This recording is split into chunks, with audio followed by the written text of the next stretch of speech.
இருக்கிற மரத்தை 200 காய்களுக்கு குறையாம காய்க்க வைக்கும். ஐயம்பாளையம் நெட்ட மினிமம் வருஷத்துக்கு 200 காய்கள் காய். அப்ப இதை எப்படி பராமரிக்கிறதுன்னு நான் இப்ப சொல்லி தரேன் சார். அறவட்டை எப்படி எடுக்கன்னு சொன்னா நல்லா கிளறுங்க. எடுக்கும் போது மேல் மண்ணை தூர் கணக்கு, மேல் மண்ணு சத்துக்கள் நிறைந்தது.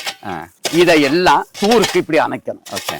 என்னென்ன கழிவுகள் இருக்கோ இதெல்லாம் இங்க கொட்டுங்க. கோடை காலத்துல கோழி எருவெல்லாம் கொடுக்க கூடாது. நீங்க குப்பைச்சாணி அல்லது ஆட்டுப்புல் ஒரு 100 கிலோ இந்த வேஸ்டுகளுக்கு மேல நிறைய காய்க்கன்னு சொன்னா இயற்கை முறையில 2.5 கிலோ மண்புழுக்கும் இயற்கைக்கும் பிடித்த கற்பக ஆர்கானிக் கலப்போம். 6 மாதத்துக்கு ஒரு பூச்சி நோய் வராம இருக்க 1/2 கிலோ வேப்பம் புண்ணாக்கு. குறும்பைகள் உதிராம இருந்து காய் பெருத்து நோய் பூச்சி வராம இருக்க 1/2 கிலோ தென்னை நுண்ணூட்ட சத்து. வேர் வளர்ச்சிக்கு 10 கிராம் பூம்பும் பூசர தண்ணி பாயும் போது உரக்கிடங்களை போடணும்.